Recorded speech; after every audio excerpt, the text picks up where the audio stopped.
beraksi di wilayah Depok dan sekitarnya, komplotan pencurian kendaraan bermotor berhasil diringkus polisi. Mereka menggunakan kunci letter T untuk merusak kunci stang sepeda motor dan membawa kabur kendaraan milik korbannya. Pengungkapan dilakukan dalam operasi Berantas Jaya yang menargetkan pelaku tindak pidana curanmor. Pelaku ditangkap setelah polisi melakukan penyelidikan intensif hingga ke wilayah Rumpin, Kabupaten Bogor.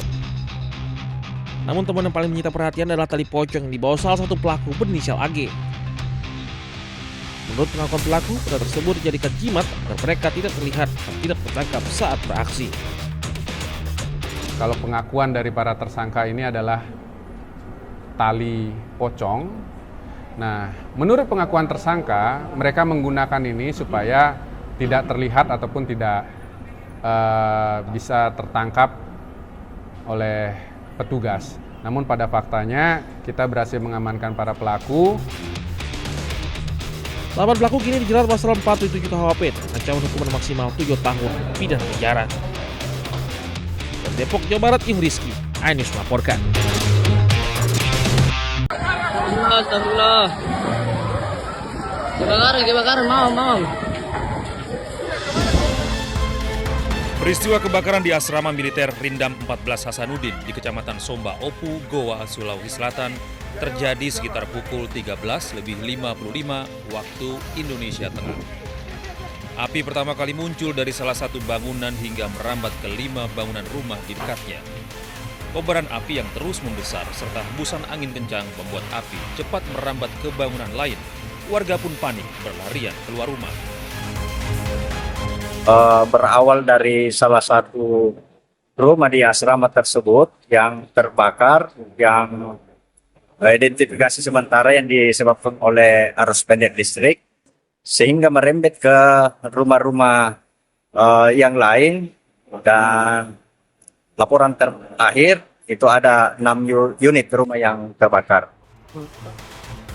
Tidak ada korban jiwa dalam peristiwa kebakaran ini. Kebakaran 6 rumah di asrama militer Rindam 14 Hasanuddin kini dalam penyelidikan unit reskrim Polsek Somba Opu.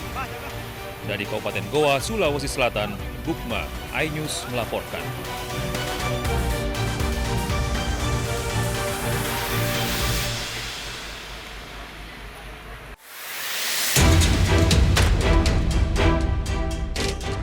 Dengan kedua tangan diborgol, kakek GT 65 tahun, warga Semanu Gunung Kidul dan rekannya SH 50 tahun ditangkap polisi. Kedua pelaku diduga terlibat pencurian dan penadah belasan sepeda curian di Sleman hingga Bantul, Yogyakarta. Pelaku seorang residivis 3 kali keluar masuk lembaga pemasyarakatan mencari sepeda di depan kos atau rumah secara acak. Petugas kemudian mengamankan pencuri dan penadah ke Polsek Berbah, menyita 14 unit sepeda seharga puluhan juta rupiah per unitnya yang hendak dijual pelaku secara offline dengan harga murah. Sewaktu korban tidak sholat subuh, membuka pintu depan rumah, mendapati sepeda sudah hilang. Atas dan tersebut, korban mengalami kerugian berupa 1 unit sepeda merek Polygon Stratos 55D, ses 5 warna putih seharga 17 juta rupiah dan dilaporkan ke Polsek Berbah guna proses lebih lanjut. Modus pelaku adalah pelaku mencuri sepeda saat kondisi sepi. Akibat perbuatannya, tersangka pencuri sepeda terancam 7 tahun penjara, sedangkan penadah barang curian terancam pidana penjara 4 tahun. Dari Sleman, Yogyakarta, Heru Trijoko, iNews melaporkan. Astagfirullah. Kebakaran, mau. Peristiwa kebakaran di asrama militer Rindam 14 Hasanuddin di Kecamatan Somba Opu, Goa, Sulawesi Selatan terjadi sekitar pukul 13.55 waktu Indonesia Tengah. Api pertama kali muncul dari salah satu bangunan hingga merambat ke 5 bangunan rumah di dekatnya. Kobaran api yang terus membesar serta hembusan angin kencang membuat api cepat merambat ke bangunan lain. Warga pun panik berlarian keluar rumah.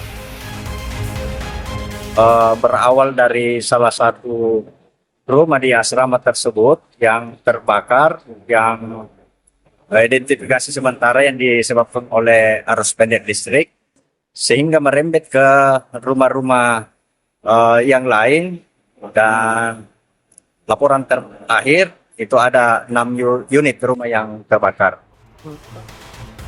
Tidak ada korban jiwa dalam peristiwa kebakaran ini. Kebakaran 6 rumah di asrama militer Rindam 14 Hasanuddin kini dalam penyelidikan unit reskrim Polsek Somba Opu. Dari Kabupaten Goa, Sulawesi Selatan, Bukma, iNews melaporkan.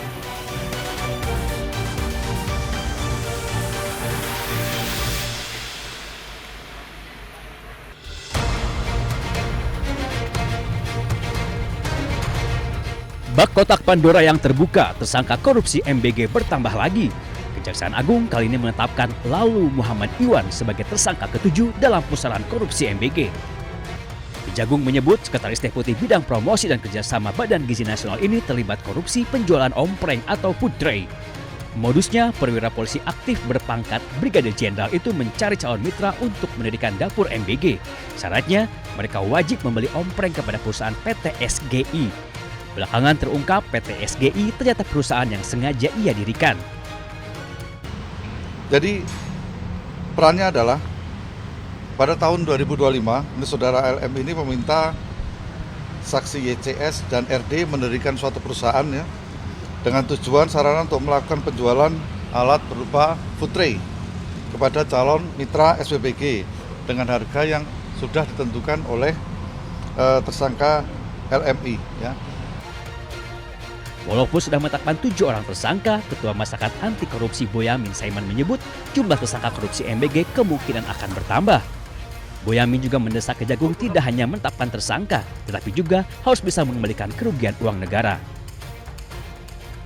Jadi ini masih banyak yang harus jadi tersangka, karena banyak yang dimanipulasi, banyak yang dikorupsi, mulai dari titik dapur, pengadaan motor listrik, ompreng, mungkin CCTV, mungkin diduga juga terkait dengan pengadaan pakaian, pengadaan tablet, segala macam. Itu sudah seharusnya Kejaksaan Agung menyasar semua yang terlibat dalam korupsi MBG dan BGN.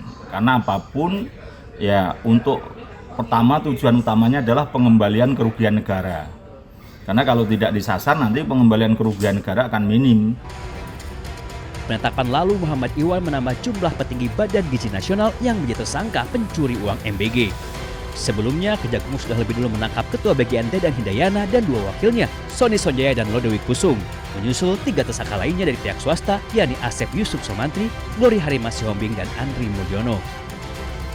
Tim Liputan iNews melaporkan.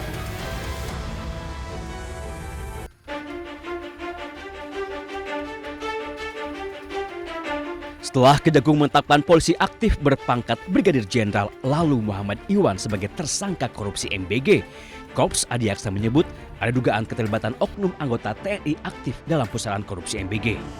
Kejagung menyebut oknum TNI berpangkat kolonel itu berinisial BU. Di dalam tubuh Badan Gizi Nasional, BU memiliki jabatan ganda, yakni sebagai Sekretaris Deputi Bidang Penyediaan dan Penyaluran dan Pejabat Pembuat Komitmen atau PPK. Sebagai petinggi di Badan Gizi Nasional, BU diduga ikut kong kali kong mengatur penggelembungan harga barang dan jasa, termasuk pengadaan sepeda motor listrik yang jumlahnya mencapai 21.801 unit. Walaupun sudah menemukan keterlibatan oknum TNI, namun Kejagung tidak bisa serta-merta memproses BU karena masih berstatus TNI aktif. Penanganan terhadap oknum tersebut, yaitu saudara BU, itu dilaksanakan secara koneksitas bersama dengan penyidik pada Jaksa Agung Muda Militer. Jadi perkara itu termasuk sepeda motor ya, pengadaan sepeda motor itu karena ada keterlibatan oknum TNI aktif. Mendengar anggota TNI diduga terlibat korupsi MBG, Mabes TNI langsung buka suara. Kapuspen TNI Brigjen Muhammad Nas menyebut terkait masalah BU akan berkoordinasi dengan Kejagung. Jika terbukti korupsi, maka BU akan ditindaklanjuti sesuai ketentuan hukum. Dalam lingkaran korupsi MBG, Kejagung telah menetapkan 7 orang tersangka, 4 orang petinggi Badan Gizi Nasional, 3 lainnya dari pihak swasta. Tim Liputan iNews melaporkan.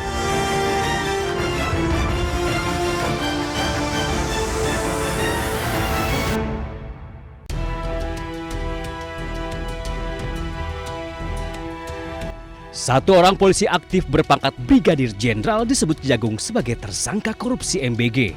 Ia adalah Brigjen Pol Lalu Muhammad Iwan Mahardan. Iwan terlibat dalam proses jual beli food tray atau ompreng yang ternyata menyalahi aturan.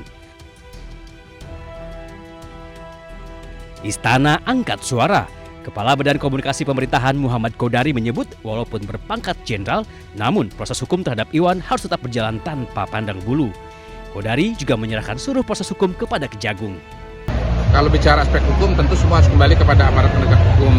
Dan yang sedang memproses sekarang adalah kejaksaan. Dan seperti dikatakan oleh Bapak Presiden bahwa hukum sekarang ditegakkan tanpa pandang bulu, apapun latar belakangnya. Jadi sebetulnya siapapun dimintakan pertanggungjawabannya sesuai dengan posisi dan pos yang sedang ditempati. Ya, jadi bukan karena latar belakangnya polisi, bukan karena latar belakangnya non-polisi, tapi karena memang masalah-masalah yang terjadi di saat beliau sedang ditugaskan di tempat yang di mana kasus itu terjadi, yaitu BGN. Intinya kita lihat saja proses yang akan berkembang ke depan dan akan diproses sebagaimana mestinya. Lalu Muhammad Iwan Mahardan menjadi tersangka ke-7 dalam pusaran korupsi MBG. Kejagung menyebut Iwan berbuat curang dengan mencari calon mitra untuk mendirikan dapur MBG. Namun, pemilik dapur dipaksa membeli food tray atau ompreng kepada perusahaan yang sengaja ia dirikan. Selain Iwan, Kejagung sudah menetapkan 6 tersangka lainnya, 3 diantaranya petinggi Badan Gizi Nasional. Mereka diduga kong kali kong dalam praktek jual beli dapur MBG. Tim Liputan iNews melaporkan.